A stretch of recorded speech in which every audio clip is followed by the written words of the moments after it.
Witam Państwa bardzo serdecznie na drugiej sesji naszej konferencji. Session of our conference. Jest mi niezmiernie miło, że mogę It's a true pleasure for me drugą sesję to welcome you here at this session. We will begin that session with Mr. Van Rompuy's presentation. He's a Flemish, a Belgian politician, a Belgian MP, Minister of Finance, the Prime Minister of Belgium, and then the first permanent President of the European Council. Herman Van Rompuy, in his political life, has always been linked to Christian democracy. He was even the head of a Belgian party, a Christian Democratic Party. He's always tried to stress this aspect of values in politics. I was the Polish representative at the EU when Mr. Van Rompuy was the president of the European Council. And it was a pleasure to see and feel his attempt to implement these values in the political life of the political life. He has published a number of books. Mr. Jerzy Buzek, a former Prime Minister of Poland, is also with us. Welcome, sir.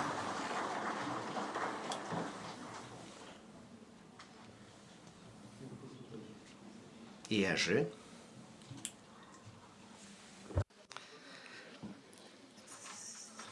I poza wszystkimi innymi zajęciami politycznymi. So, Herman Van Rompuy finds time for more than just politics, something which is not to be taken for granted. He writes and publishes haiku, which is a traditional Japanese form of poetry. He has published 2 volumes of such poems.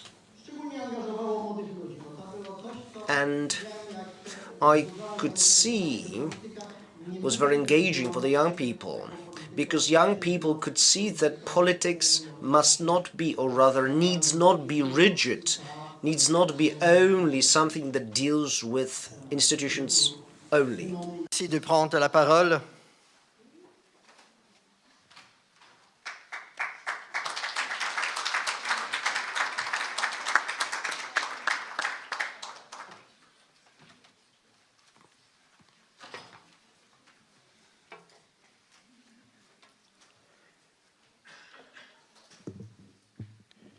Mr. Ambassador and good friend Ján, it is because you invited me that I'm here. I'm thankful that I got this invitation and that I accepted this invitation. I see Jerzy Buzek, with whom I worked so closely together during his mandate as President of the European Parliament. Thank you, Jerzy, to attend this meeting, and especially my speech. Madam Commissioner of the European Commission, we only shared 1 month when I was President of the Council and you were a member for Poland in the European Commission. Ladies and gentlemen, I have prepared a text on the theme that Ján asked me to develop, and I will stick as most as possible to my text. It's easy for the translators, and it's easy for me. I hope that it is not boring, but in any case, it is a well-prepared text. Perhaps it can be useful to summarize a complex situation for the European Union and its member states, and complex for the world, in a few key words. That is possible without falling into simplism. And those words are unity, democracy, autonomy, long-term, and more Europe. Unity. We live in societies that are fragmented because individualization has become a feature of our times. Everybody has his, her, or her own truth, to quote the famous Italian writer Pirandello. There is, of course, nothing wrong with debate, nothing wrong with dissent, or with freedom of opinion and nothing wrong with emancipation, on the contrary. But there is a downside in terms of lack of open dialogue, and there is even a lot of enemy thinking. You are not my interlocutor, you are my enemy if you have another opinion than I have. There should always be openness to listen to others, and today that is less the case, unfortunately. The multiplicity and volatility of individual opinions and emotions translate into volatile election results and a fragmented political landscape with many political parties. In the Netherlands, they have 20 political parties represented in the parliament. It makes governing difficult at all levels of power, from the local to Europe. The crisis of democracies is linked to the crisis of societies. And this crisis of society is also visible in the deficits in mental well-being: burnout, depression, suicide, addictions, and especially among youngsters.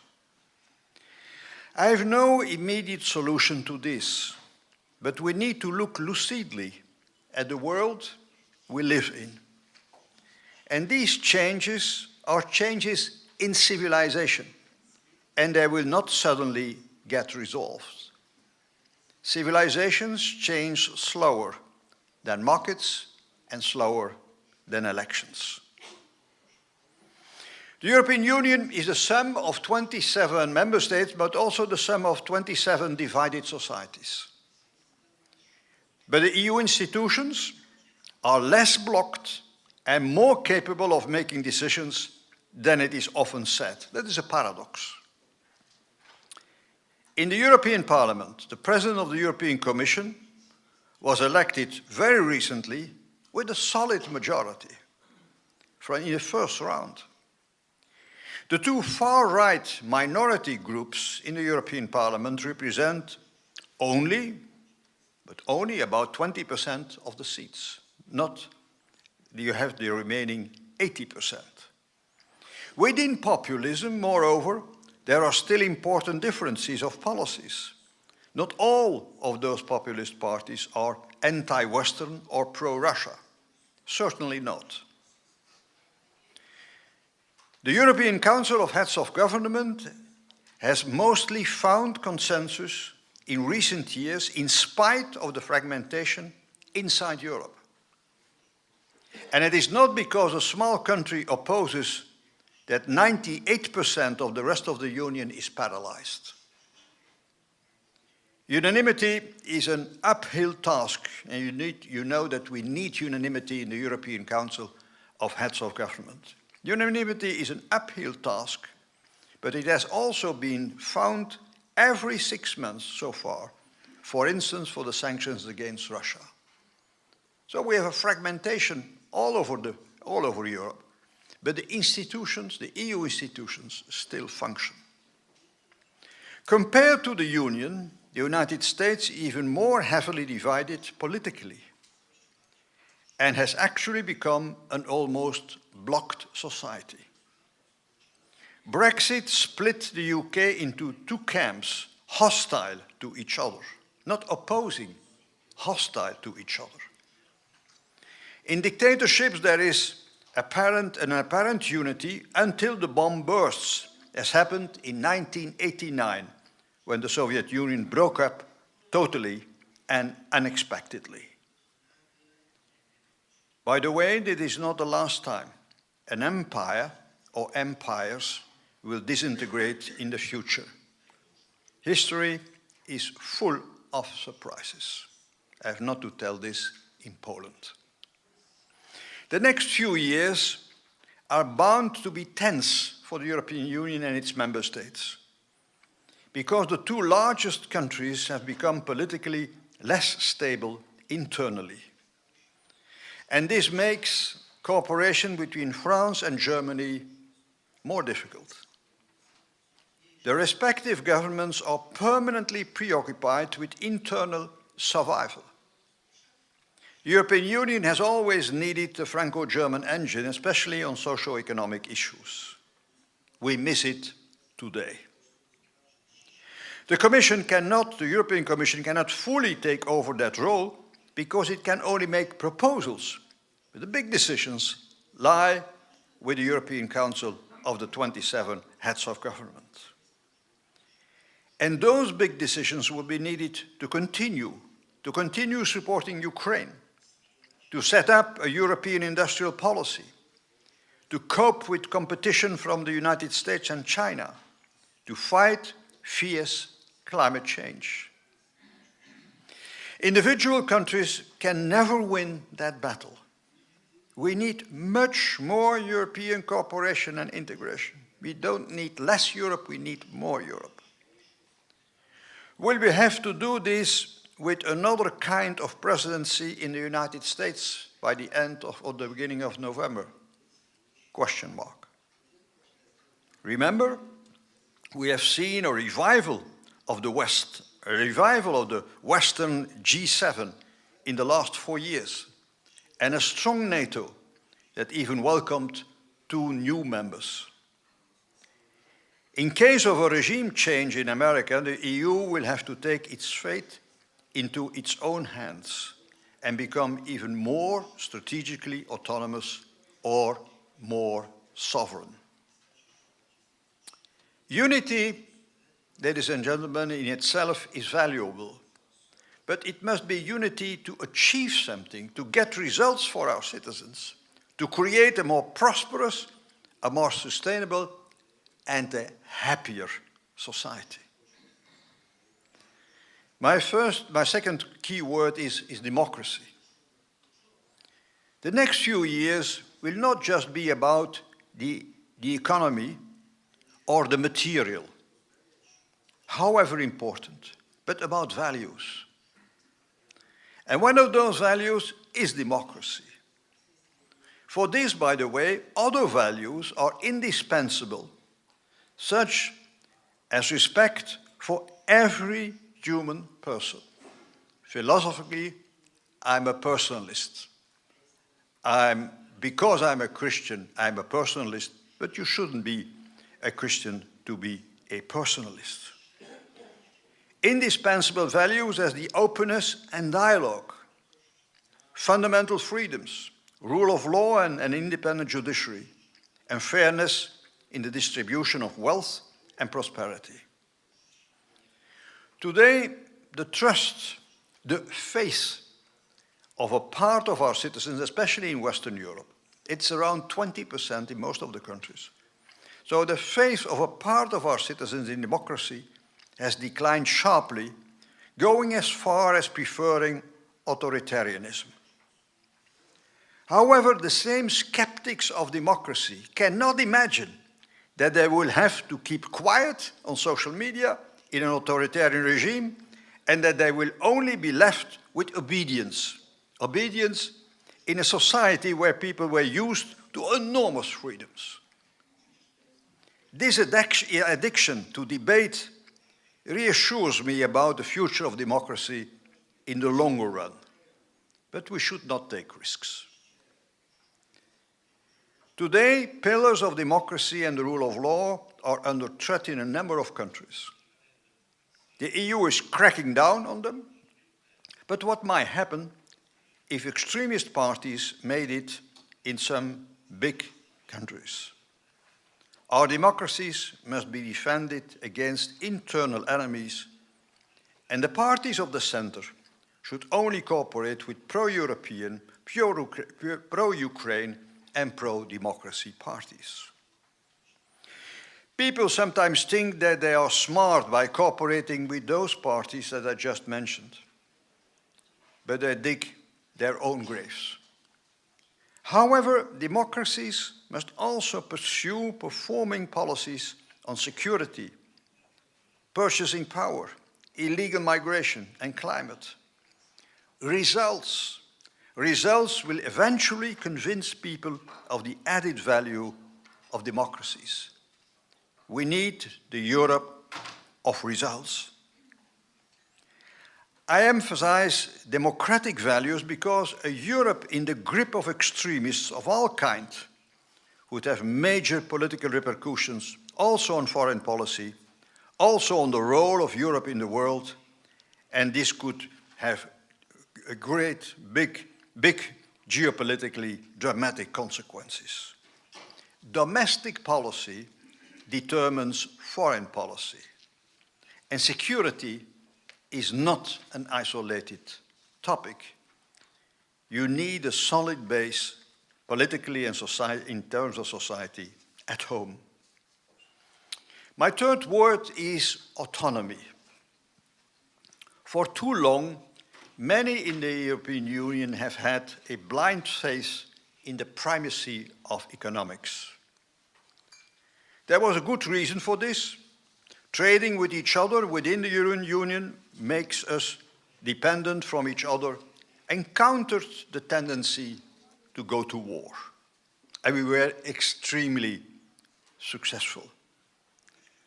After all, war would destroy the shared prosperity to which so many citizens were attached.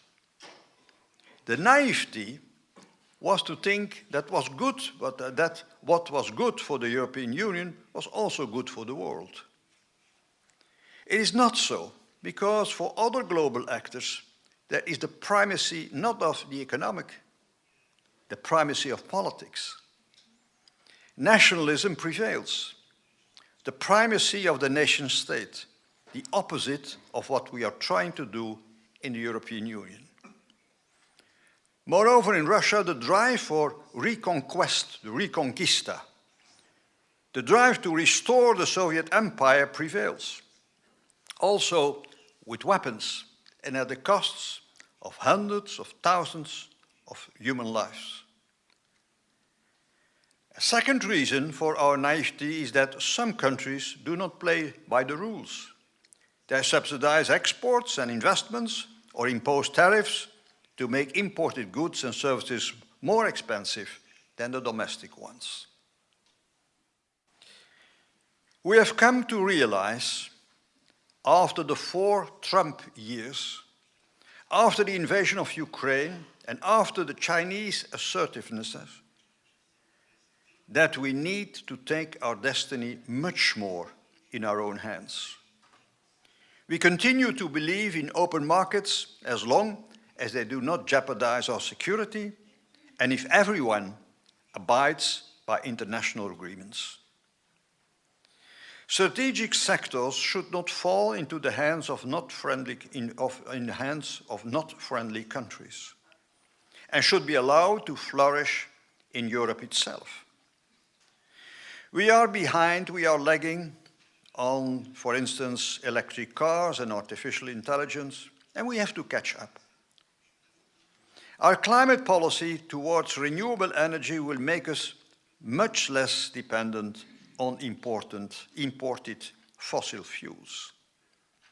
We have already largely and very quickly freed ourselves from Russian gas. We need to become more competitive, not so much through low costs, but through innovation and by forming powerful, large European companies. Scale, size matters globally. For example, on economic competition, we should not only look at whether some of our own companies are too dominant in our own single market, but we should ensure that our companies are large and competitive enough in global markets. At the same time, we need to create a true European capital markets union to provide also startups with sufficient funds in a timely manner. Mario Draghi confirmed what we already largely knew, but gave it a sense of urgency. If we want to be and remain strategically autonomous and prosperous, this will come at a price. We need to give the European Commission another chance to provide its own European funding, as we did in the COVID era with a fund of 800 billion euros. A number of countries have still not understood this and are prisoners of concepts of the past. It is not a time for calculators of national benefits and costs. It's time for European daredevils. Even in the EU, taboos have to fall. In the 60s, the then European Union, we called it the European Economic Community, was also lagging behind the US. We have made up our ground through Jacques Delors' single market in the 80s. Now we have less time than in the Delors period. Germany in particular needs to end the economic stagnation it has fallen into. Germany needs another economic miracle, another Wirtschaftswunder. By one country alone, but one country alone can no longer do that. That time has passed. The Draghi report is a long plea for more Europe, not less Europe. In short, we need to become much more autonomous and thus less dependent on military security, on food, energy, batteries, lithium, chips, artificial intelligence, migration, and others. This greater European sovereignty is not an end in itself, but the means to sustain the European social models and our democracies. We do not want to make Europe great again, but neither do we want it to be made small. My fourth word is long-term vision. Short-term thinking is typical of the current mentality in our democracies and of part of the business community. Regarding the latter, business community, the financial crisis has taught us how dangerous reckless behavior is. The pressure of stock market prices and of complacency are other causes of what we call short-termism. The European automotive industry missed the train of electric cars and is now condemned to a race to catch up. Growing societal individualization and political fragmentation automatically bring short-termism. After all, political parties have often become too small to take big risks needed for future-oriented projects. Climate policy is in function of the longer term, although we are already seeing today the negative consequences of climate change. I am, of course, thinking of the dramatic flooding in Central Europe, also in Poland, as we experienced it in the south of our country, in Belgium, in Wallonia, 2 years ago. The Commission proposed a courageous climate plan, the so-called Green Deal, and the Council and the Parliament followed it. As it became concrete, support from part of the population and from business decreased. Of course, there must be room for adjustments, but the direction and where possible the speed must be maintained. Climate is also too existential for humanity, or very existential for humanity. Therefore, it cannot be the subject of geopolitical rivalry. Cooperation on climate change, for instance with China, should be possible, because climate change is an existential problem for the human race. Long-term vision for the EU also entails decisively opting for its enlargement. Some member states look at enlargement with a calculator in their hands. They miss the bigger picture, a vision of Europe as a continent of peace and democracy, a continent of values. By enlargement, I mean mainly towards the countries of the Eastern Partnership, especially Ukraine and Moldova, and the Western Balkans, at least if the countries there really want it themselves. Of course, candidate members must respect what we call the acquis communautaire, all what we achieved since the beginning of the 50s in the European Union. Candidate countries must subscribe to the Union's common foreign and security policy and live the democratic values in word and deed. Ladies and gentlemen, we have enough problems with existing members not doing that.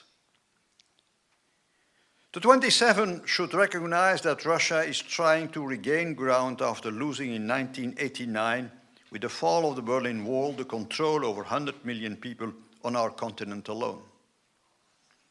China itself lost much appeal in the European Union due to its, I'm quoting, friendship without limits with Russia and its hidden support for the invasion of Ukraine. China's construct of the 16+1 in Central Europe almost fell apart. As Europeans, we cannot be focused only on our own continent. And therefore, we must forge alliances on a global scale. In recent years, we concluded successful free trade agreements with Japan, with Vietnam, with Canada, with New Zealand. And it is unfortunate that the Mercosur agreement with Brazil and Argentina has not yet been finalized, partly also because of continuing objections within the European Union. We should not be naive, but neither should we be closed. I could also talk about Africa, with its immeasurable mineral resources and high potential for migration. Due to the gigantic population explosion, they have now 1.2 million inhabitants. They will have, by the end of this century, 4 billion. Again, we are taking initiatives in all those fields, also in Africa, but not convincing enough. A long-term view is not an intellectual concept, but a geopolitical or geoeconomic praxis. The war in Ukraine should definitively free us from sleepwalking. The consumer society makes us quickly succumb to easy solutions. There is no more business as usual.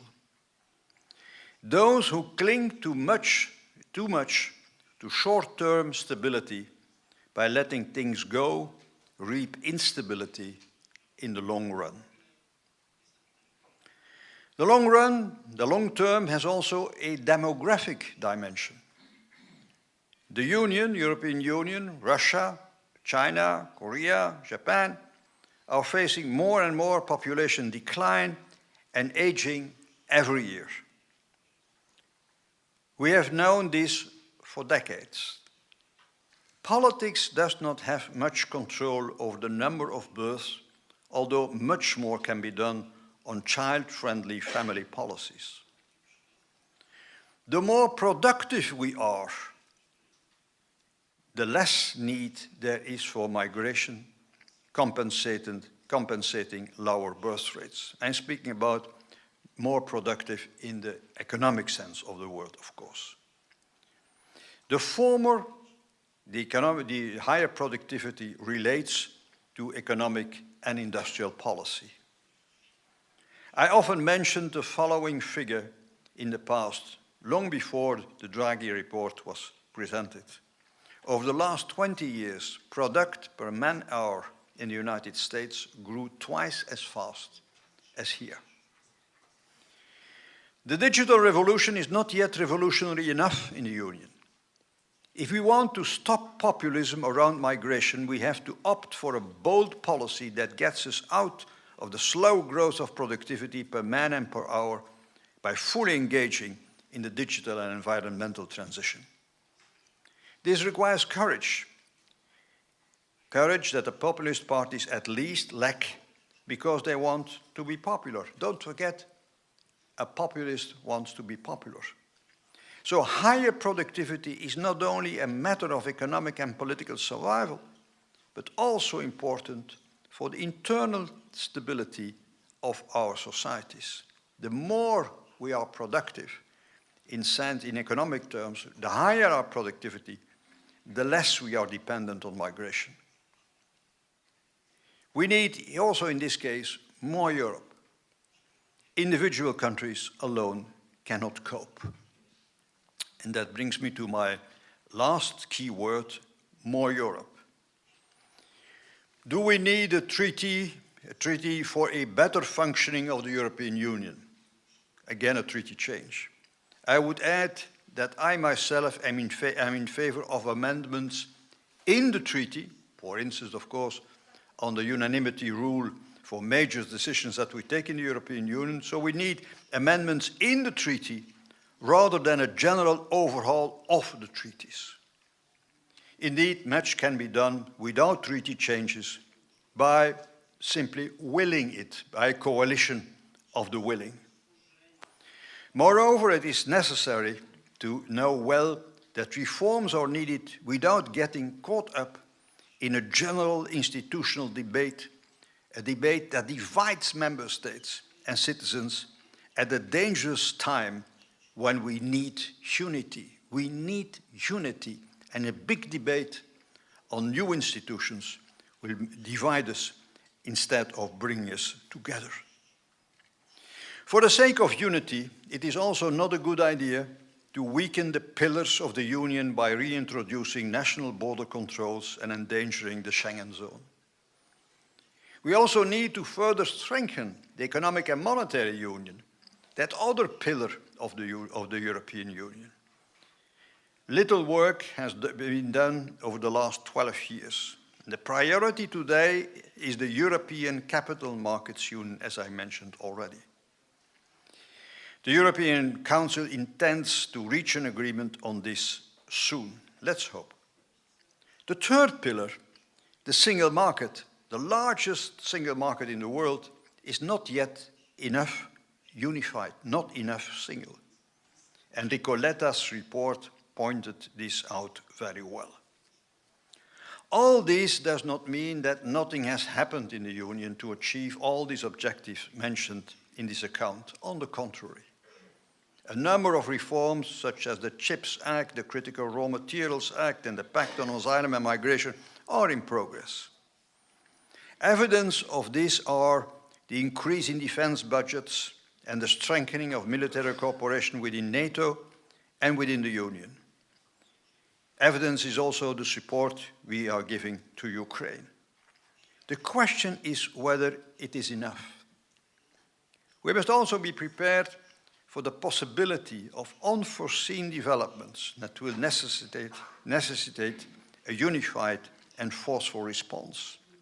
I'm thinking of a possible change of power in the US and all its consequences on the war in Ukraine, which is an existential task for the European Union and possibly an existential threat. And that is why we need strong European institutions and strong member states. It is possible that we may react more united and more stronger than feared, as we did in the pandemic and in the first months of the Russian invasion. As a matter of fact, the Union has surprised many throughout its young history. Actually, in the COVID times and in the first period of the Ukrainian war, we surprised ourselves by our unity. Ladies and gentlemen, to conclude, I'm a man of hope. We badly need hope, this great Christian virtue. We need hope. Hope is a verb. It is not passive, but active. We have to be the creators of our own hope. Hope is the opposite of fear. Hope is life, and fear is death. That's why I remain a man of hope. Thank you so much.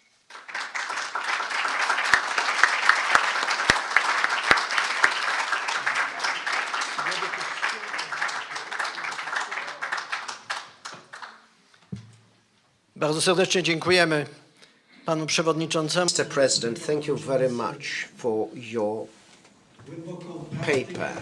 You have managed to combine deep political practice with your reflection that extended itself towards the future. This is a great introduction to panel that we are going to begin right now. May I ask the panelists to join me? I'll do that in a moment. We will be reflecting on what the EU expansion did to you, how the EU can meet the citizens' expectations and challenges that we are facing. May I ask our guests, Minister Szłapka. He's responsible for the European integration in the government. He's a politician. Now he's a member of the ruling coalition. He's responsible for our preparation for the presidency. Madam Bieńkowska, a former Deputy Prime Minister, a former Commissioner.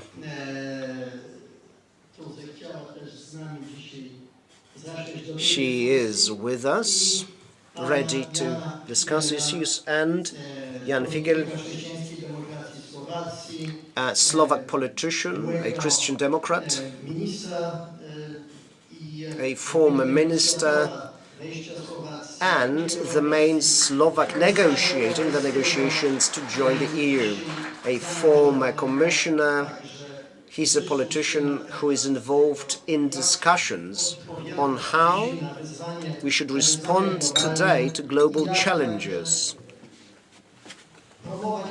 and how to promote Christian values.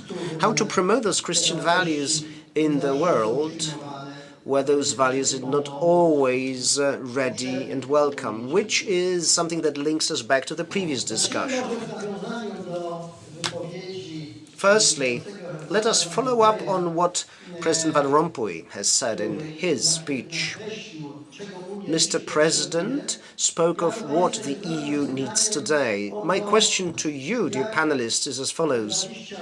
It's been 20 years now since this EU enlargement, and those new countries had this gift, namely their experience of totalitarianism. Now, 20 years, how this period has changed how the EU works and how it changed the balance of power in the EU. I will begin with Madam Bieńkowska. You are a former commissioner and you worked as a commissioner under the presidency of Jean-Claude Juncker. And you basically were an insider. You saw how our club works and how the Central European countries' opinions and messages got into this European mechanism. Yes, I've seen all that. This part of Europe has been a part of the European Union for 2 decades now.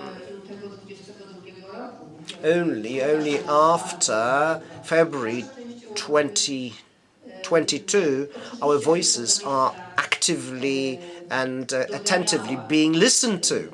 Yes, this region has been catching up with the rest of the European Union members. Now, we are no longer a new member state. You can see it quite clearly. You can see it here in Poland, how Europe has changed. I started with defense, but let me move on to economy. At a certain point, we became a strong economic partner to other member states. President Van Rompuy said that the single market is not all that single. And, you know, when we gained some strength, you could see these protectionist tendencies in the old member states. This is what I experienced for 5 years. Yes, they spoke of the single market, but also we heard that it's not all that single and common. It's something that we've been hearing for quite some time. What truly changed Europe is what happened in 2022. There were certain steps that had been taken ever since Juncker's presidency. We had a very small budget. The defense budget, this budget was very small indeed, but in 2022 everybody started speaking about this major issue. This is the EU perspective, though. We have listened to Mr. President's speech in a moment, and I believe that this particular decade will be decisive for the world order as such. Mr. President has talked about economy, about the digital issues,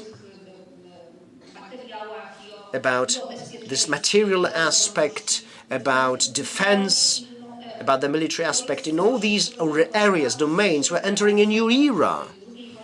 Ever since World War II, Europe had not experienced anything like that. Throughout all this year, the US had been the guarantor of world safety, and Europe was the beneficent of free trade and free flow of goods. We are living in the richest and, up to a point, safest corner of the world. Now, I keep referring to what Mr. President said. Sir, you spoke about this speed, about this pace. You can see it very clearly in Draghi's report. Europe needs to change entirely in a number of ways, in a number of areas. The voice of Europe, or rather, the voice of this part of Europe, is being listened to differently to the way it was before February 2022. The same question to Ján Figel.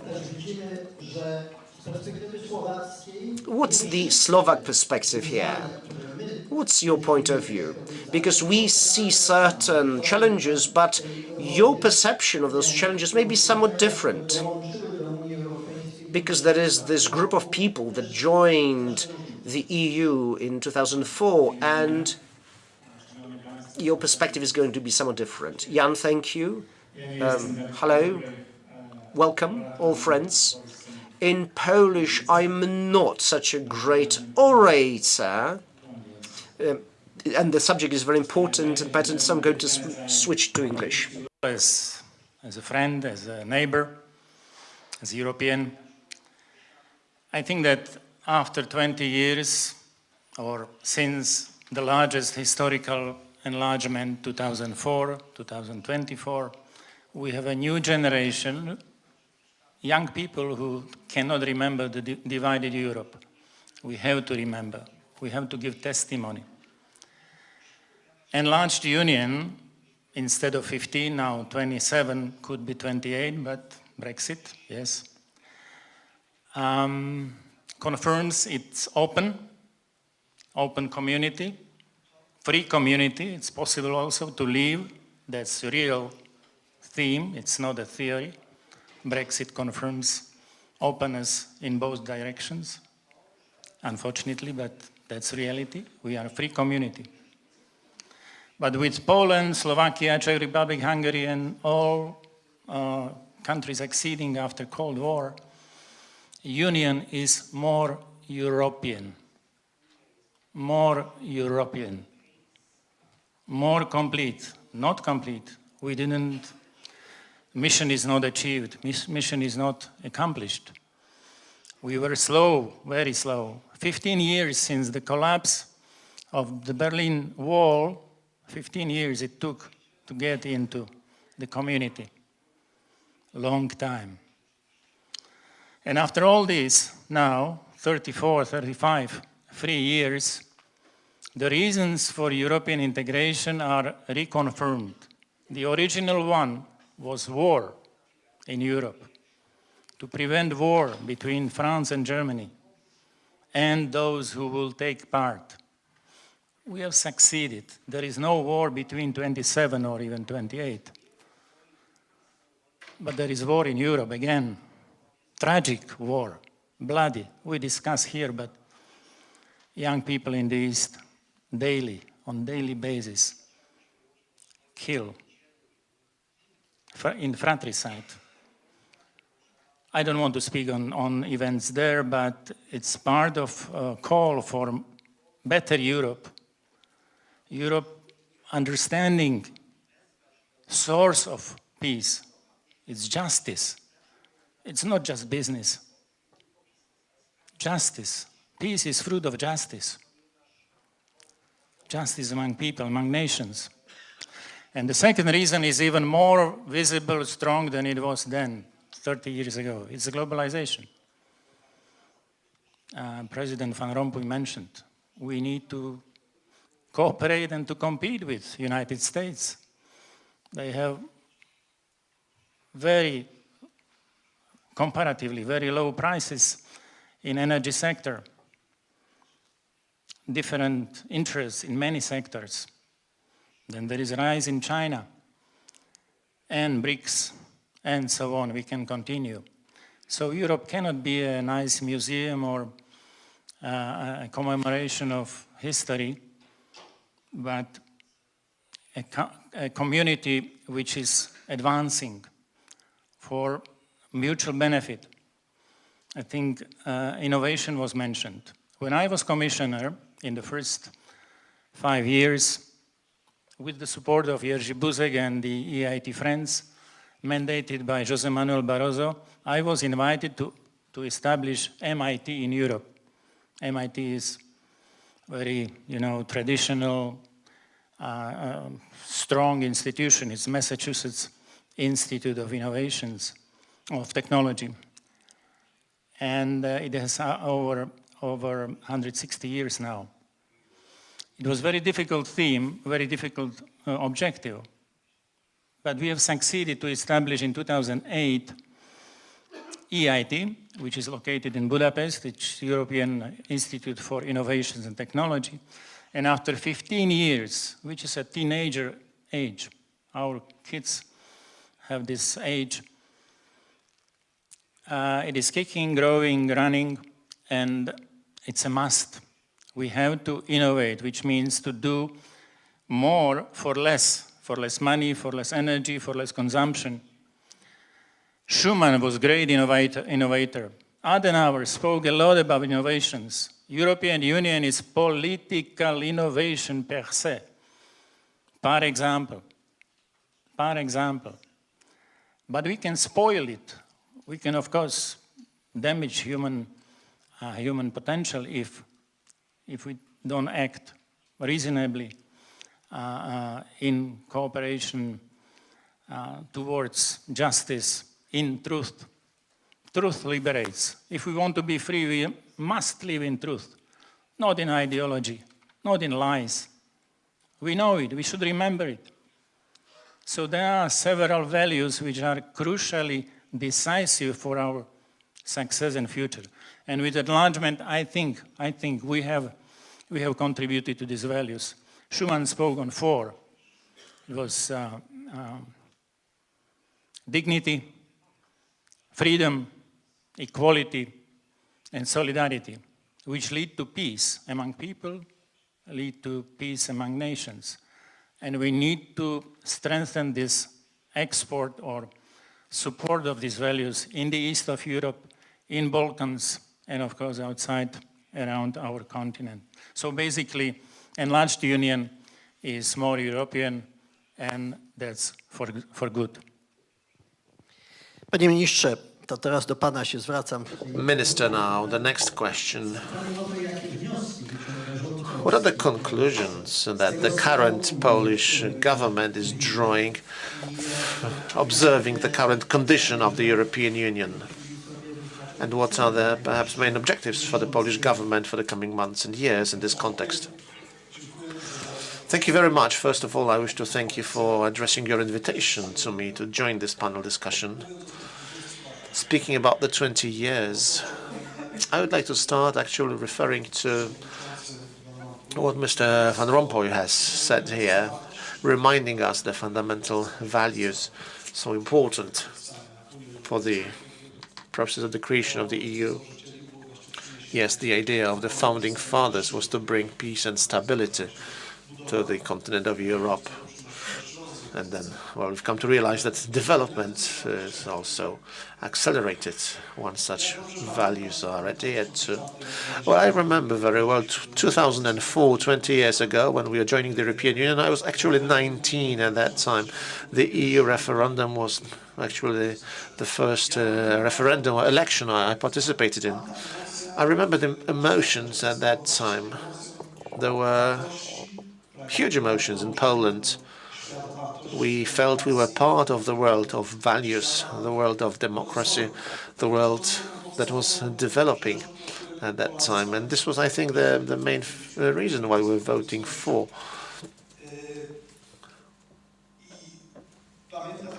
I remember at that time there was discussion about what we were contributing to the EU at that time. Ambassador Tombiński also mentioned that. I remember this emotion of new life, as if that was to be injected into this community. Joy, feeling that we have achieved the aspirations that generations of people living in Central and Eastern Europe have been having for decades. That we were joining the European community of values. Europe at that time, the whole world, were completely different from what they are today. We all remember, certainly. We all have our memories of 2004. Well, it seems to me it was not so long time ago, but once we pause and we think about, for instance, the phones we were using at that time, you could have, well, a huge phone that could be used as a hammer, perhaps, to nail or put a nail in the wall, but certainly there was no way you could surf on the internet. And the share of Europe at that time was 25% of the GDP, and then Putin was only just starting as president in Russia, and everyone seemed that, well, we would be working very closely together with Russia. At that time, Leonid Kuchma was president of Ukraine. So again, I'm mentioning it to show that the world was very much different. It seemed that the United States were guaranteed long leadership in the world. Now the world is different. Entering the European Union, just like the other member states, new member states at that time, we were, I think at that time, already feeling that we were one of the best, that we would do our best to show everyone that we would cope well, that we would be good pupils of the new club. And the way we succeeded, I think Poland, but other countries as well, maybe we have achieved even more than we expected at that time. Gigantic, I would use this word, gigantic economic development for us. We often speak about the take-up of the EU funds in Poland, but the truth is that the main driving force for the economic development of Poland was an excellent way in which we were able to use, we and our entrepreneurs, to use the European single market, where we did very well. Poland, Polish companies in Europe. Of course, the EU funds were yet another element contributing to the boosting of our economy. But as you have asked me about my conclusions, well, now we have 20 years of our experience inside the European Union. We are no longer a new member state. Well, 20 years. Seems we know quite well the internal mechanisms of the EU. We are top 5, belong to the top 5 as for the number of population. We have a large economy. Our institutional experience is also significant.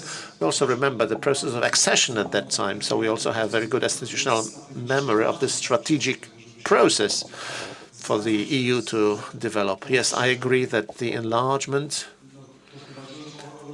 has made Europe more complete today, but we are not complete at the same time. We are not in the final shape, and I think what makes us stronger is still this chance to further enlarge. Everyone knows that what we've been talking for 20 years about Russia, about threats from Russia, was quite serious. We've now all come to realize that this was a tangible threat that was not perhaps before taken seriously. So certainly we are not just a new student in class doing their best to excel in this classroom, but we are now, I think, one of the hard players in the EU that can, well, I think, aspire to be one of the key players at the table. And as for the conclusions, again, we've got a chance now to shape the European agenda. This has been there for quite some time. The conference yesterday, the meeting of Prime Minister Tusk with the Prime Ministers of Slovakia, the Czech Republic, and Chancellor of Austria, and Ursula von der Leyen showed this process of shaping our common agenda. At the same time, I think, just as Commissioner Bieńkowska said, it's time for us to take responsibilities for our own security. The times have changed. We should not be just waiting, worrying about the results of the US election, but we have to act. We have to take responsibility into our own hands. This is going to be one of the key elements of our presidency, Polish presidency in the EU. First of all, we have to focus on security, including military security. Additional full-scale invasion of Russia in Ukraine. It is not the only certainly front that builds threats from Russia. There are hybrid threats along the border.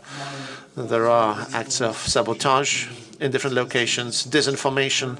So this internal security is going to be yet another important dimension. Thirdly, economic security. Mr. President spoke about that before. We have to focus on being competitive in Europe when compared to, for instance, China, also the United States. Fortunately, it seems that more and more people realize that this is a serious challenge. We got letters and Draghi's reports. Excellent. Additionally, energy security. The war in Ukraine has shown to us that it's very much about our European sovereignty. But yet another dimension that sometimes we omit is food security. If the whole world were safe and democratic, there would be no problems with imports. But certainly we need our internal resilience in food safety as well. Food safety and food security. So certainly the dynamics are changing, and all of us, all new member states entering the EU, I think we have grown. We feel now more and more secure within the EU. We realize that we can have a say in the European agenda, and also we feel that we can take responsibility for Europe into our hands. It is time, I think, for Europe as a whole to take responsibility for the future of Europe. Minister, please keep the microphone, because I'm going to address yet another question to you. Could you please come up with some comments on the following issue? We've got problems with turnout in Poland, the European elections. It seems that not enough is being said about EU. We don't have any strong European movements. There was something called Mouvement Européen some time ago. But today, actually, it's difficult to find strong social support for different ideas, European ideas. How should we actually speak to people in our country? It's our task, I think, to speak about Europe and European challenges. Let me go back to what happened in Poland 20 years ago. Here, now in Poland, we are trying to restart this movement jointly with Minister Nowacka. There are two things here. Firstly, yes, we are much stronger in the EU. Now, 2004 was a beautiful time, lots of enthusiasm, lots of joy. At this point, though, our presence in the EU should be par for the course. It's normal. And no longer should we, in our discussions, rely on only emotions. We are for, we are against. It is easier to build these anti-European emotions when you have such two camps. We should put it differently. It is in our national interest to be in Europe. Why? Because it makes us safer. One person is going to say that. But populists in Poland will say, no, no, NATO makes us stronger. They will say, not so. You see, if all interstate relationships is only a power play, then look at all the connections between the EU and NATO. An attack on any EU country is a threat to the stability of all. We are safer all together because it's in our interest to protect one another. That was the first thing. Second, we are richer because there is this single European market. I can see that I need to pick up my pace. It is simply in our interest, the single European market, the funds, the capital, people, services can flow. Why am I saying that? It should be in our interest now for Europe to be a part of our normalcy. We are Polish. We are in Poland or in another European state. It is normal for us. And still we criticize an institution or a government in power, but never do we dream of leaving this country. And I think that this is the right approach. That's where we should go. Now, the politicians in the European institutions and member states should do the following. We should have this relationship strengthened between the European core and the residents, because this link, this rapport is almost broken. We need to build the agenda in a way that would be understandable to citizens. Let's take climate policy as an example. We need to move away from Europe, from the Europe of bans to the Europe of support and various initiatives. I think that would be more natural, and that would boost the support for various policies, and we would take the oxygen away from the biggest threat in Europe, that is populists. Jan, the same question to you. You have been running for the European Parliament, rather. What arguments did you use? What arguments did you use to reach out to your Slovak voters? Jan, thank you very much. Europe matters, and it's very important to commemorate that 20 years ago it was also about emotion, return to Europe as a long-term objective or generational desire. Now it's more practical daily issue, but again, what I was speaking about in the campaign was war in the East. We have a lot of refugees, we have impact of war, we have, all risks, including major war again in Europe. 3 wars which started in Europe in the 20th century became global. La Grande Guerre, Second World War, and then Cold War. Started as European division, European conflict. We have again this threat very present.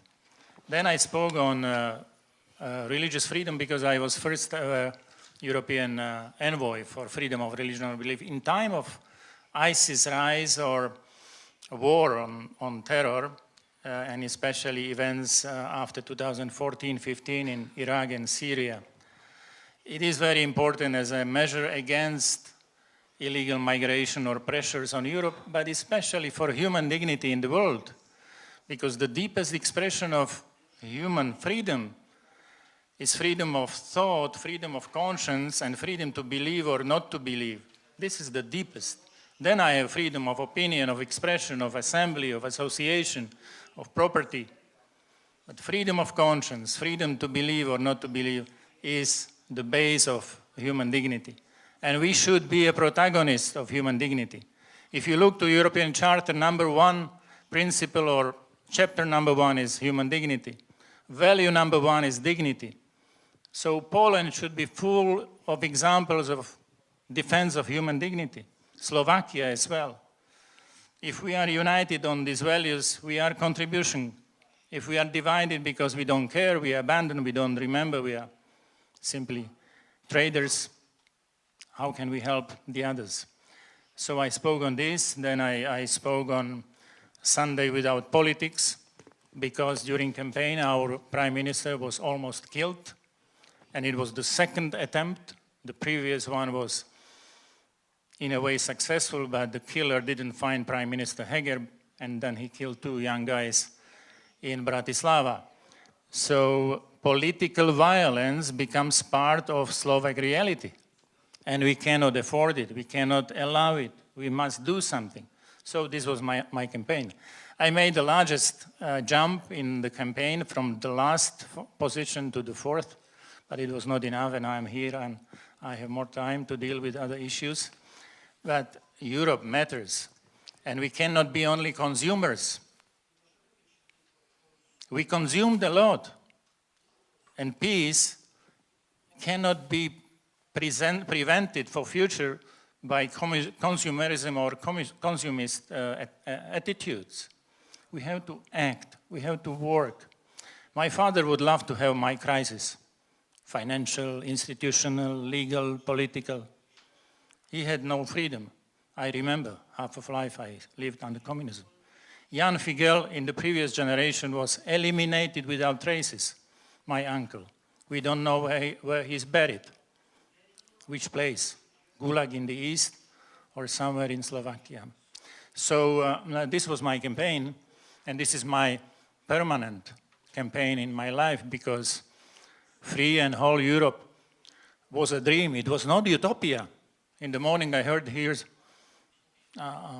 apologetics on utopia. United Europe was a dream. Konrad Adenauer said it was a dream of a few, desire of many, and became necessity for all. Our desire, we got it as a gift, but we have to value it, defend it, and to promote it. So this is my campaign. Dziękuję bardzo. I jeszcze się zwracam. So very much, Madam Commissioner. Minister, Deputy Prime Minister, Commissioner, you have worn these hats. So let's talk about the reactions of citizens, residents. I had my scope of tasks. People that I talked to were mostly entrepreneurs because they complained about the single market not being all that single. This was this chorus that I kept hearing again and again. So how do we talk about Europe? That's a difficult question. All institutions have been trying hard. They invest money in it, and yet we see what is happening. Now, let me go back to that chorus. What we need in Europe right now is a huge revolution. We need a huge leap forward in a number of different areas, starting with security, via economy, expansion, naturally too. We will see how long it's going to take. A few months ago, people said that it's going to take fast. Now they say it's a merit-based process. But merit-based process was a process that in Poland took 10 years or even longer. So you have to consider that. I deeply believe that right now, Poland should be one of those countries that no longer talks about how beneficial, financially beneficial Europe is for us. Rather, we should start talking about what Europe should be like in the next few years, because it's going to be different. Europe needs to change. Draghi, basically, he beseeched us to change. Without that, Europe will stay adrift, and people will come here only to see museums. What we need in a number of areas is a Copernican revolution. Firstly, in how we think about defense. In October, in a few weeks' time, there'll be another report. There was the single market report, very interesting. But there is nothing new there. There was Draghi's report too, which is this cry to us. We need to change. If we don't, we will fall behind. And our single market is the biggest one. We're talking about 400 million consumers. There is no such a market in the world. In October, Minister's report will be issued. He's a Finnish politician, about security and how Europe should prepare to become more secure. And it's going to be about the money that we need to invest in security, and there is a huge question mark there. There was a question mark 10 years ago when I started. There's another question mark. How is it going to be aligned with NATO? For years, we've heard about it. Macron spoke of strategic autonomy, didn't he? Madam President spoke of this geopolitical commission. It bears different names. Now, I believe that Poland is in a position that it no longer talks only about cohesion funds. Yes, they are important, but what is more important for Poland to find itself in this community for 10 years' time? Technology revolution is also something very important. It impacts people, does it not? Here in Poland, we can be proud of our values. A year ago, we showed how we understand values. It was another reminder thereof. Now, when you speak to people about Europe, they see borders, they think of Erasmus, they see people getting richer. These are tangible things that they see. Out of 20 years, we had 8 years of Eurosceptics rule here. So even more, you say, 10 years, you say.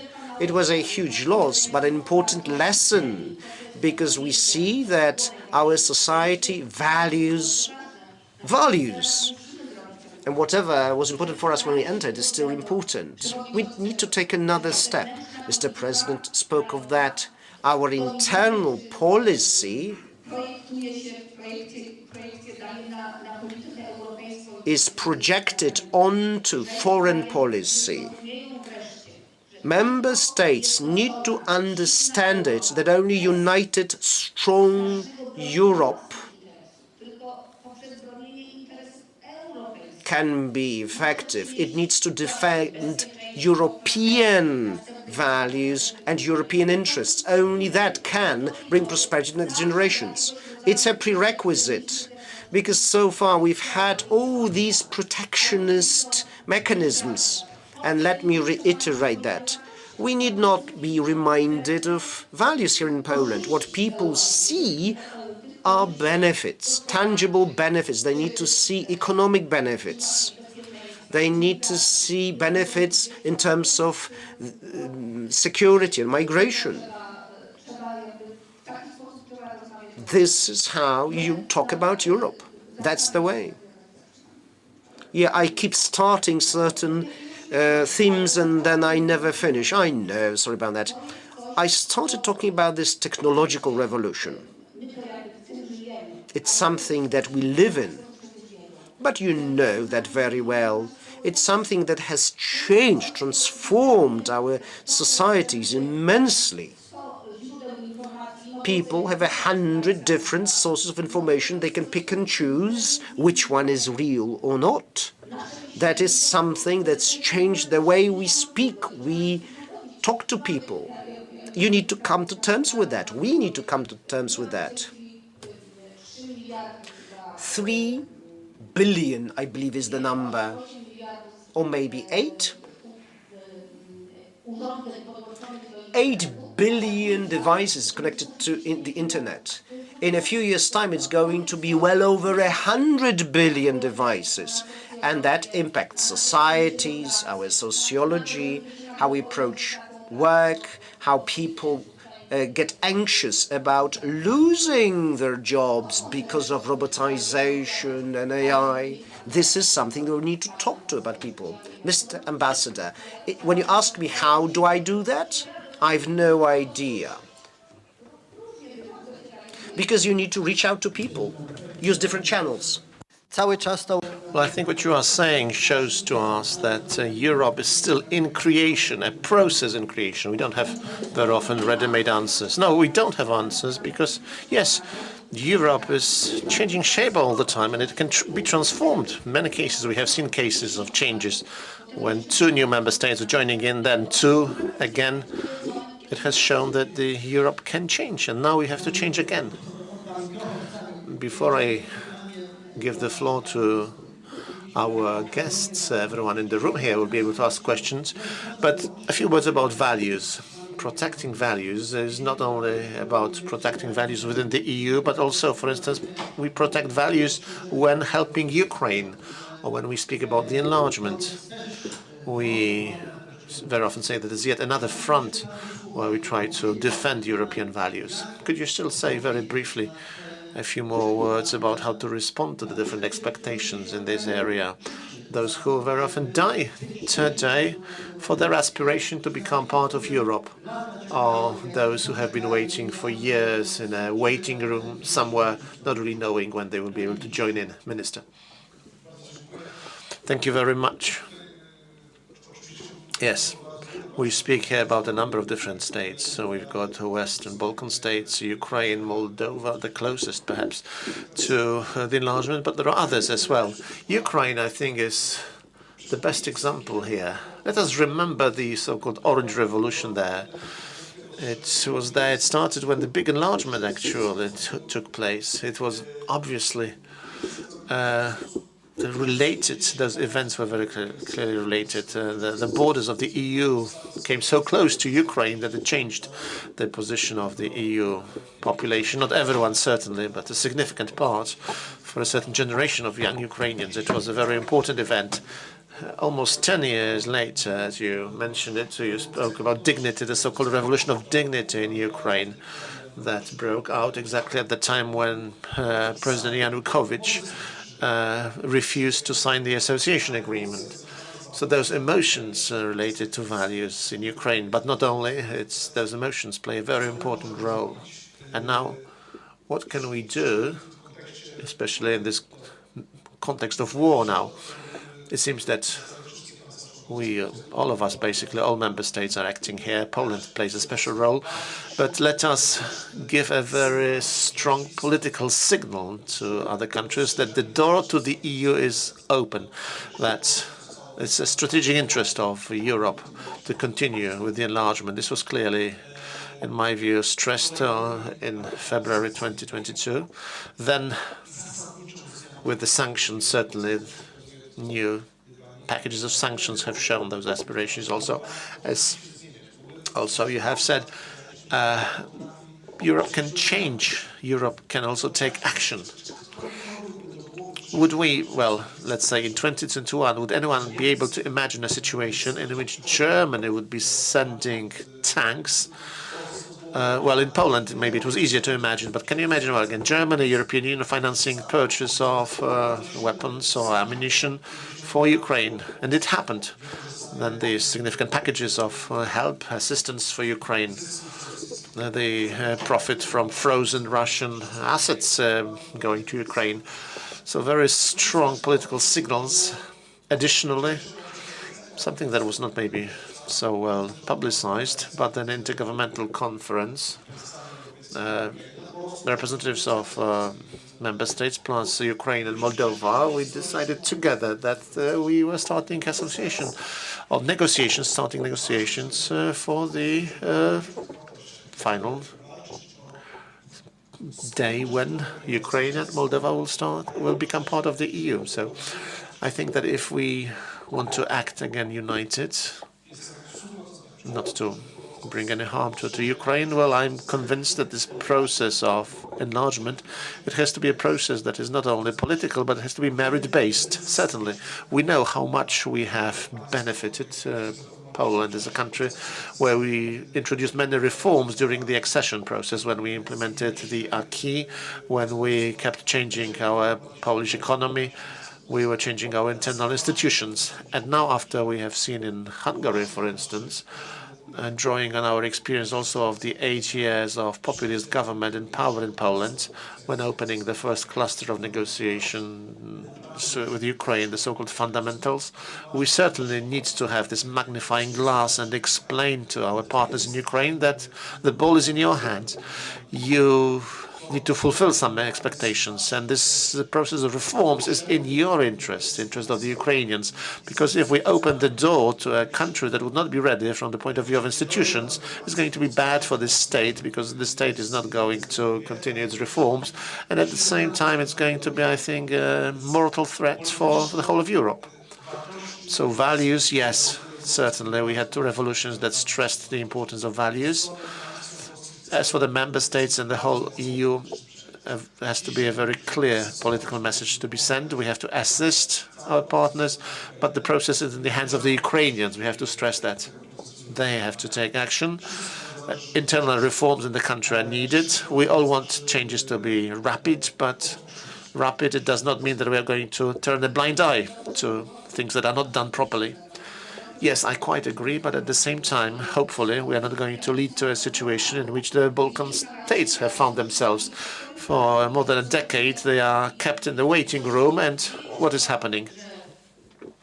The West Balkans, well, as you can see, is waiting. Long waiting brings about some results, geopolitical changes. In Serbia, Russia is more and more active. In Bosnia and Herzegovina, different Arab states, also Russia and Montenegro, although Montenegro is part of NATO. So, well, we have to, I think, because as you know, the negotiations have started, but there is a need, I think, to have this tangible timeline.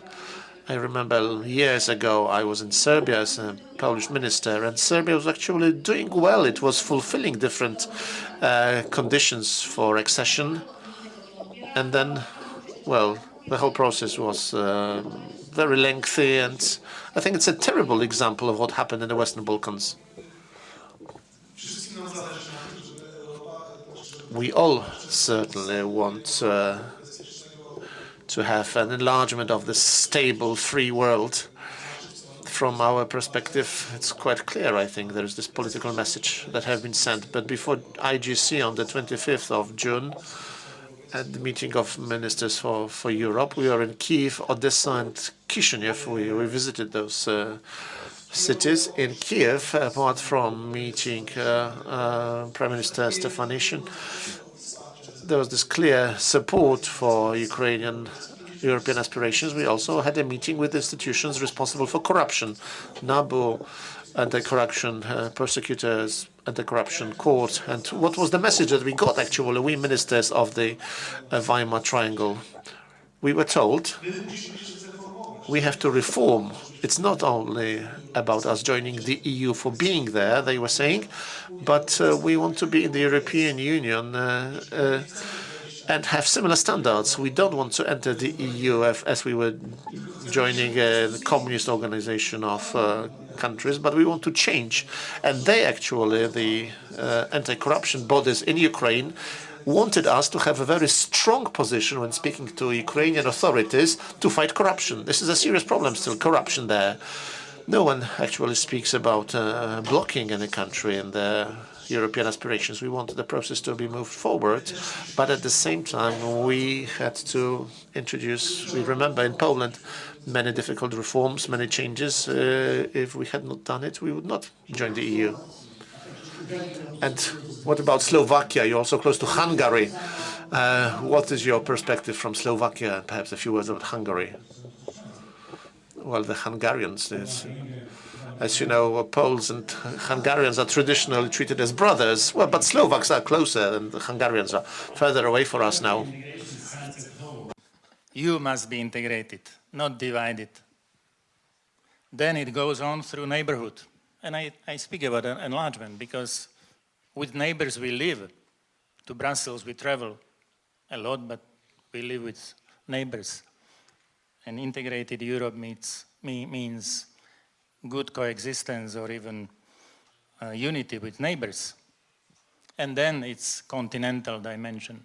So it starts at home and gets back at home to Poland, to Slovakia, Visegrad. Where is Visegrad today?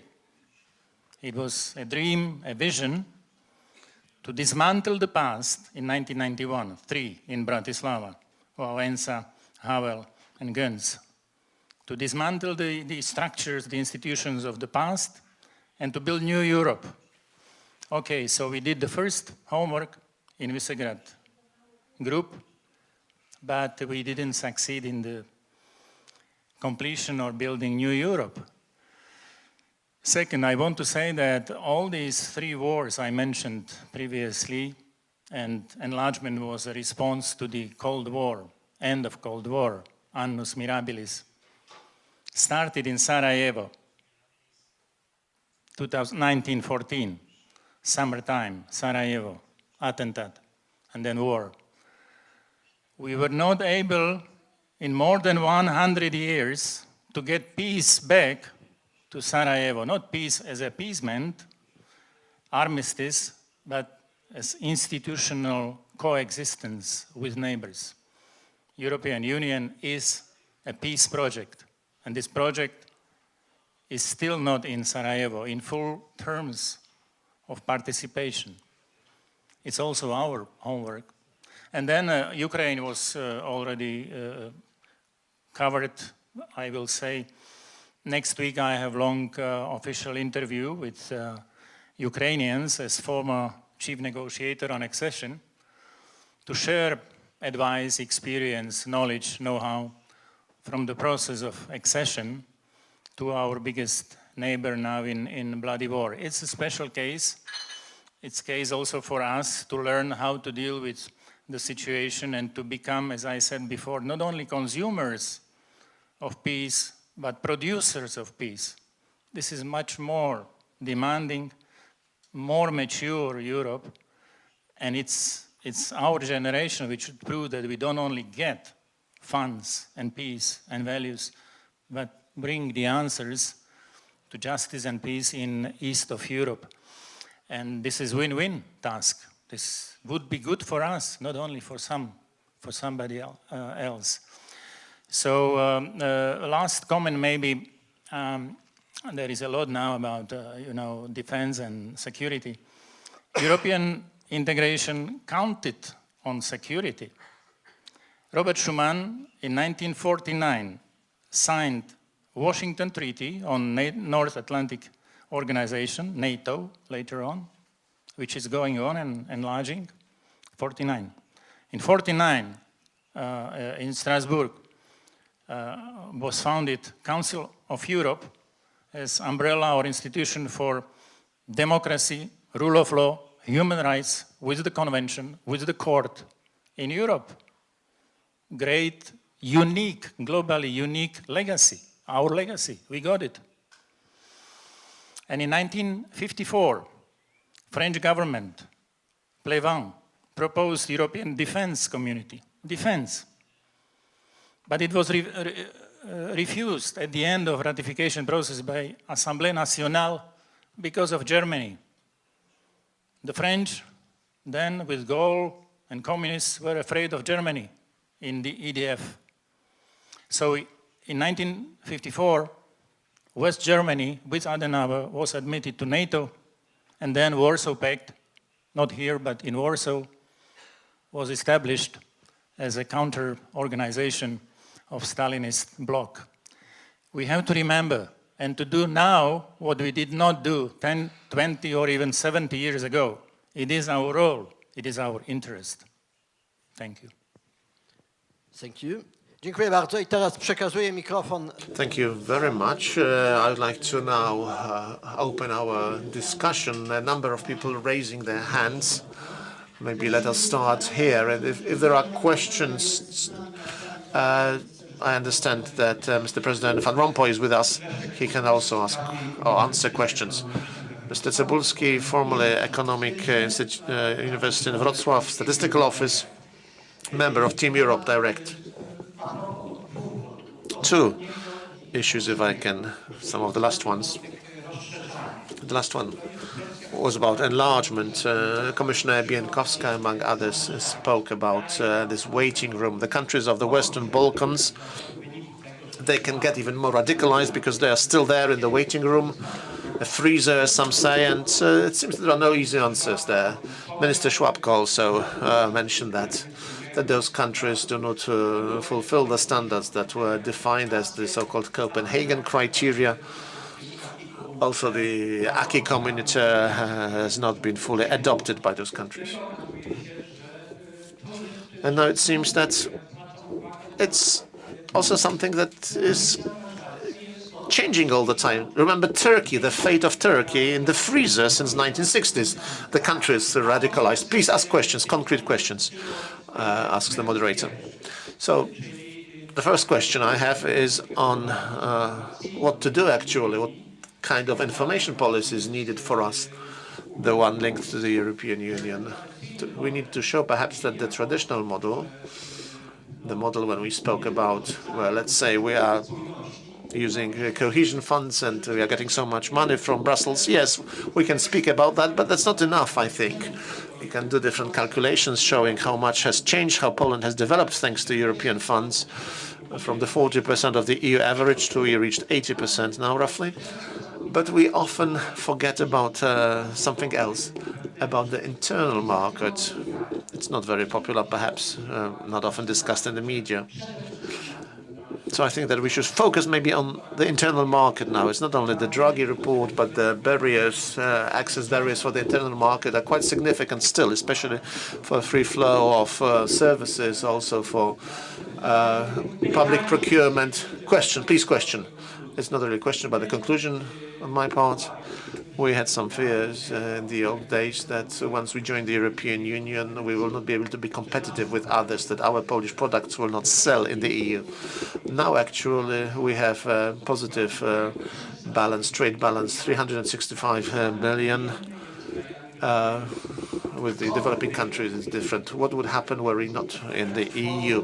What level, economic development level would we have? This is an open question to everyone. I think that the government could also focus, and those interested in dealing with information should focus on that, focus on the internal market and its role for us.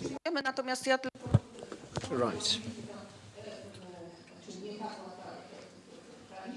The number has not been mentioned. So the benefits from the single market. Well, 5 times more than what we get from the cohesion fund. Let me reiterate it. I dealt with the single market. Up to a point, the Polish entrepreneurs in this initial period benefited from it as much as they could. But then it turned out that they were really competitive, and in a number of areas they were better than their foreign competitors. Then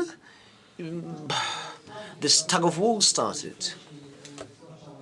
There was a lady who had raised her hand before, but I cannot see. There she is. Madam, thank you. Sławomira Zbielska. Salame. I'm a sociologist from the US. I'm Polish. I still feel Polish. But professionally speaking, biologically speaking, I spent most of my life in the US. Today, we've heard about this threat a number of times, this threat linked to the US elections. Here, we've been stressing the value in democracy. The US shows to us that, yes, we value democracy, but we should also see that the system is fragile, vulnerable. Let's look at the US, the last decade. Whatever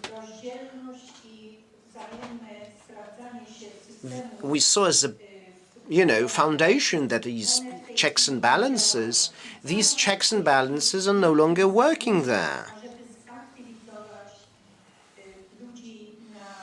And there is this shift to activate people at the local level. Madam Commissioner, you were quite frank because you spoke that this particular decade, this decade is incredibly important. And I'm hearing you, I understand that globalization is important, the EU is important, and the EU is a supranational entity important for our security.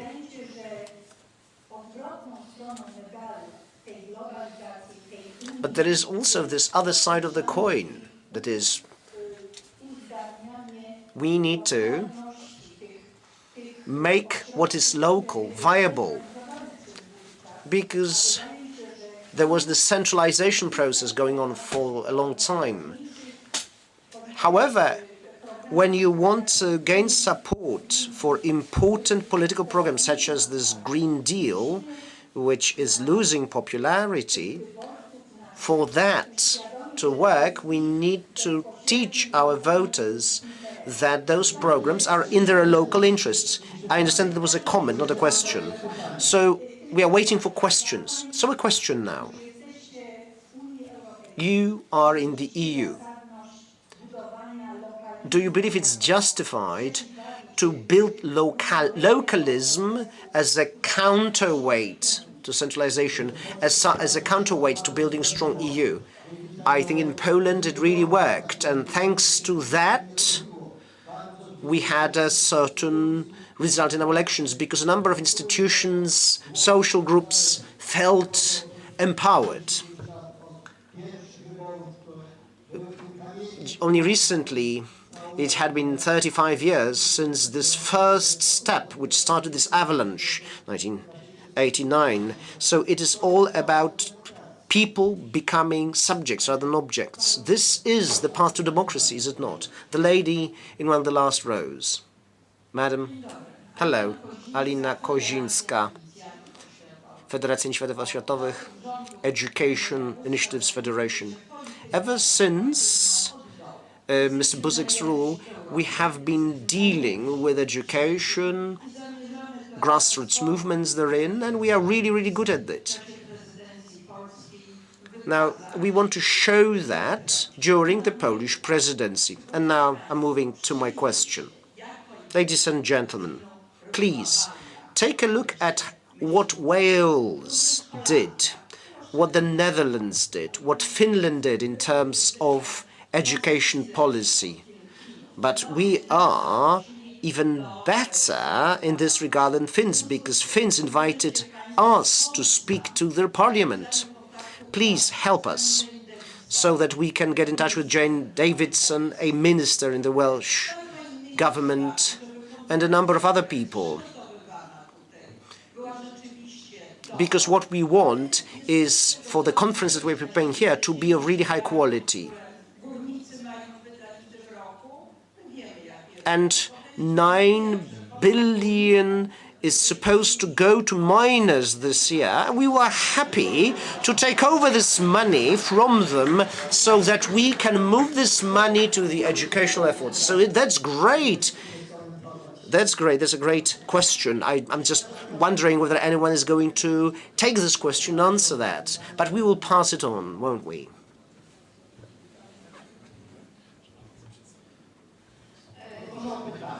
But please ask questions, Iwala Sadecka. For a decade, I was a spokesperson. When it comes to strategic communication and this point where society meets policy, it's all very important, close to my heart. Mr. President, Madam Commissioner have mentioned that this is a new era that we are looking at, the new era in the EU.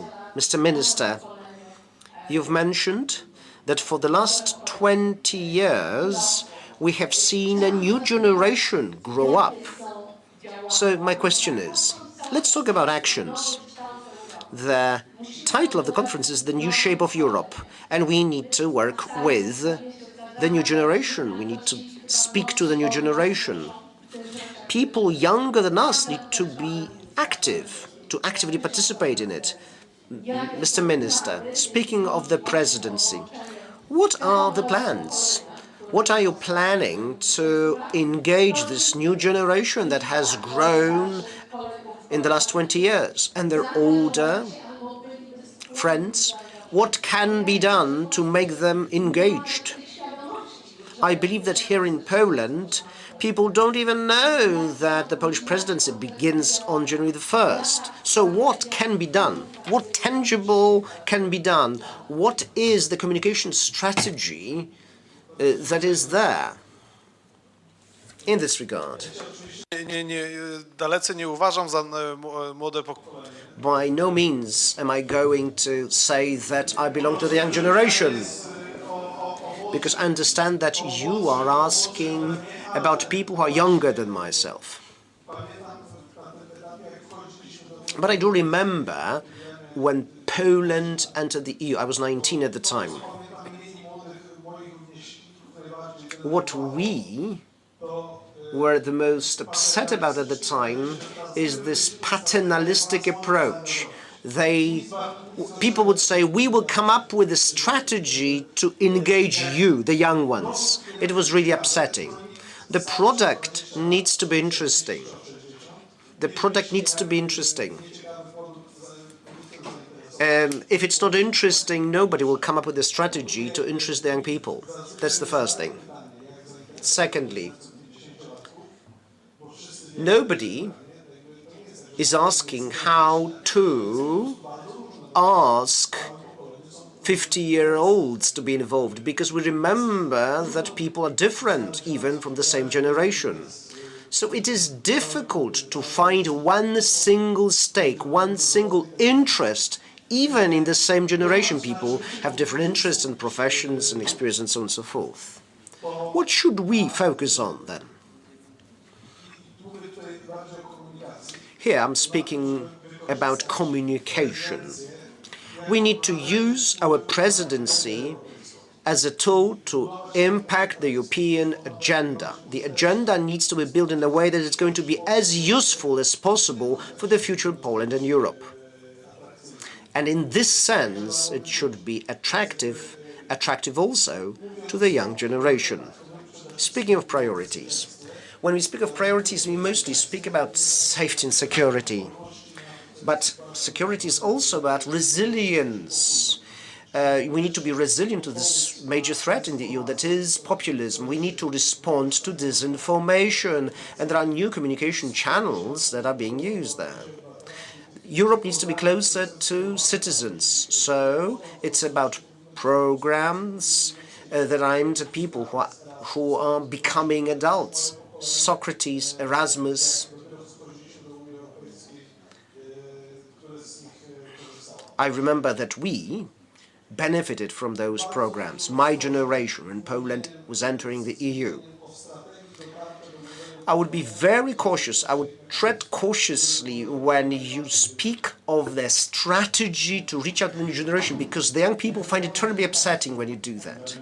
I understand that you worked in education. And, Tony Blair, as Prime Minister of the United Kingdom, announced his 3 priorities for United Kingdom, for Great Britain. And you know these 3 priorities? Education, education, education. So I got the question at the press conference in Brussels, what I say to such priorities as Education Commissioner. I said, great, when I was younger we got the same in each part of our schools. Uczyć, uczyć, uczyć. From Vladimir Ilyich Lenin, tak. So the same message from Lenin and from Tony Blair. Uczyć, uczyć, uczyć. My answer was, yes, this is important, but the difference is what do you study and from whom? From Marx, Utopia, or from wise people of our history? So my answer to this educational initiative there, congratulations, madam, is learn from history, because this is true teacher, real teacher, facts. Historia magistra vitae est. No comment. Then don't put quality against quantity, or how to say, equity against equality, that either is horizontal system or vertical. You have Premier League, but then very low education levels. Equity and equality, the two must be a double objective for Poland, for Slovakia, for all. Then you will see better results, not either, both. And the last is lifelong learning. Without lifelong learning, there is no lifelong earning today. On America, the best answer whether globalization is more important or localization, local. We live local in global world. So the answer, correct answer, the best answer is subsidiarity. We are learning in the Union to organize our life under the principle of subsidiarity. It is not replacement of freedom, it is a second name for freedom. And it is not against or replacement of solidarity, but it should follow all other means as important, but subsidiarity comes first, and then solidarity if the local level is not capable to deal with, major problems or bigger issues. And the last on new generation. If we pray Pater Noster, it means we are all equal, brothers and sisters. So my son, in terms of eternity, is my brother. I am not above him. I am invited to serve because I was served, and I am served still. So we need each other. Everybody needs somebody. And my answer, not only because I am father and husband, is that, and I like that Herman van Rompuy said at the end, we should be people of hope. If we are Christians, it must be visible that we have hope. If we don't have hope, it's empty. Let's wake up. So be deeply human means being man or woman of hope. And the last, what I wanted to share here, dignity. Dignity is growing in a culture on two legs. Which one is more important, left or right? Both. For moving to the other, to my brother, to my sister, to my neighbor, even to my enemy. Christianity differs from others saying, love your enemy. It doesn't mean to agree. It doesn't mean to comply or to do nothing, but to look for the ways how to stop division in the UK, hostile division of United Kingdom, in the United Kingdom, hostile division in our countries, hostility. So culture of human dignity is built on one leg which says, don't do the others what you don't want others to do unto you. It's reciprocity, very clear, very simple, tolerance. The other one says, do unto others what you want others to do unto you. And what is the most human expression or gift? Human love. Let's don't forget it. Thank you.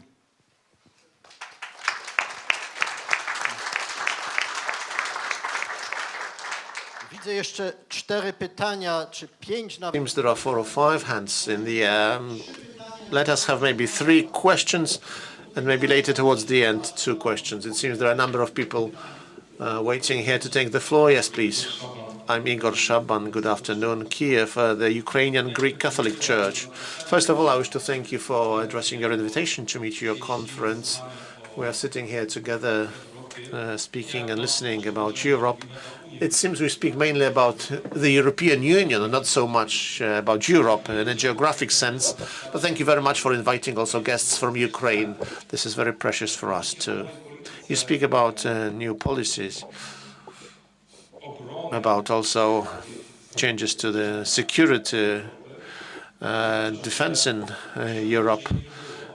You'd need to perhaps conclude that it was lacking, it was missing, and now a new policy is being shaped. And I have here a certain question. This policy, security policy for European countries, is very much related to the Russian aggression.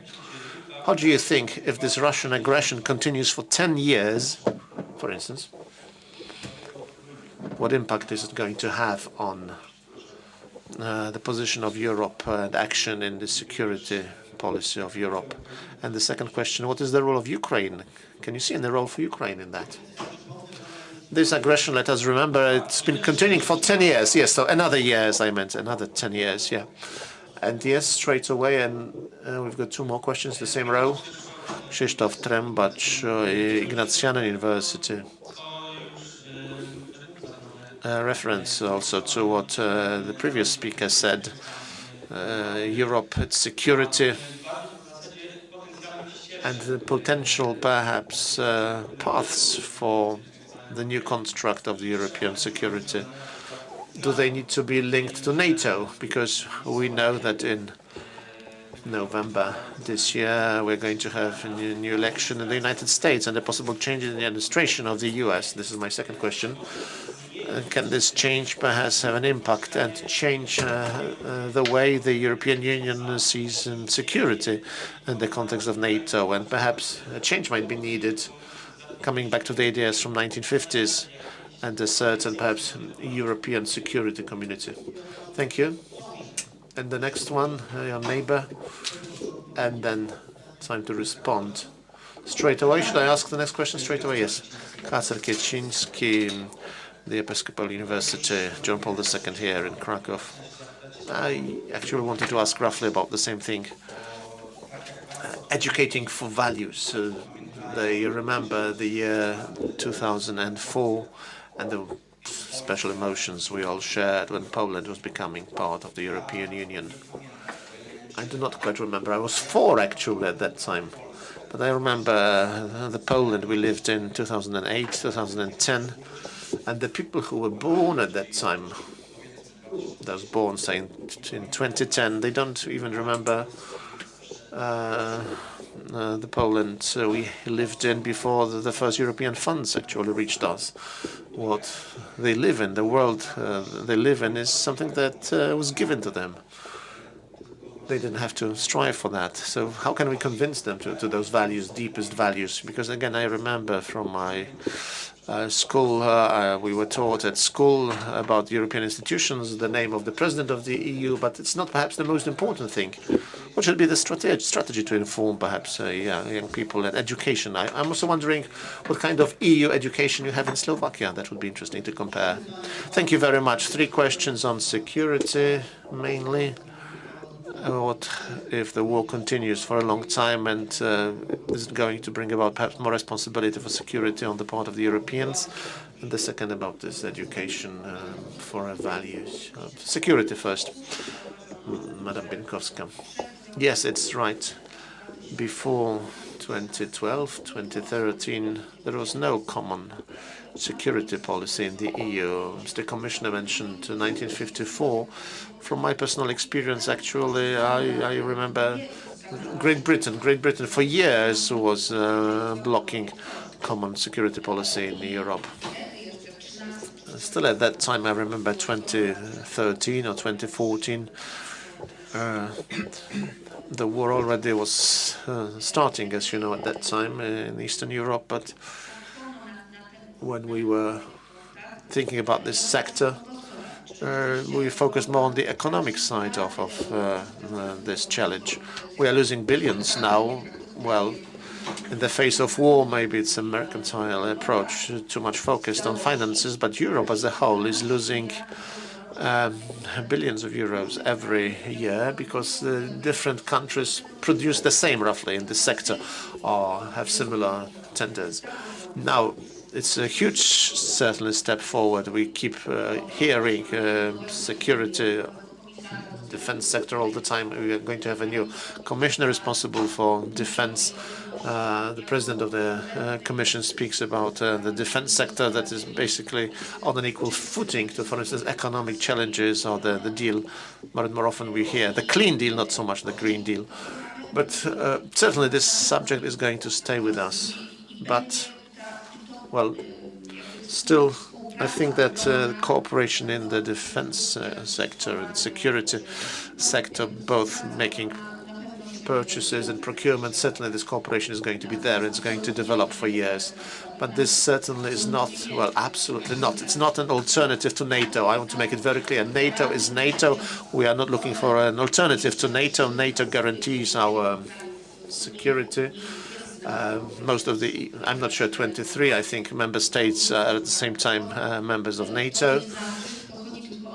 And again, let me stress that we are going to work together, not as an alternative to NATO, but simply as an option to solve problems together, because there are completely new challenges now. Cyber security, also security in space.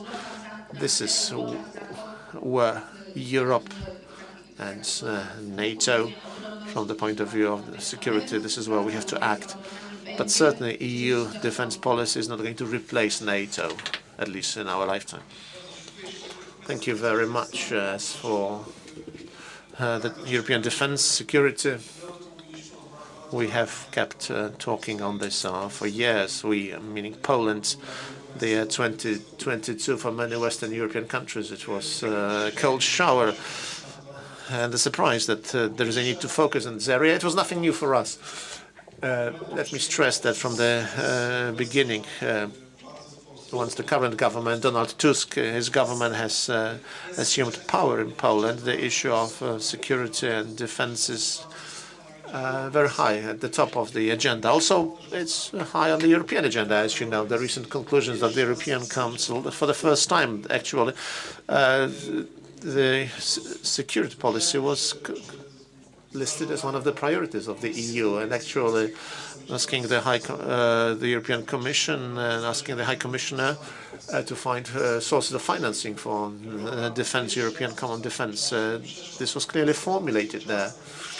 So it is time, I think now we've all come to realize, to focus on our common defense. This is one of the pillars of our security, which has, of course, a number of different dimensions.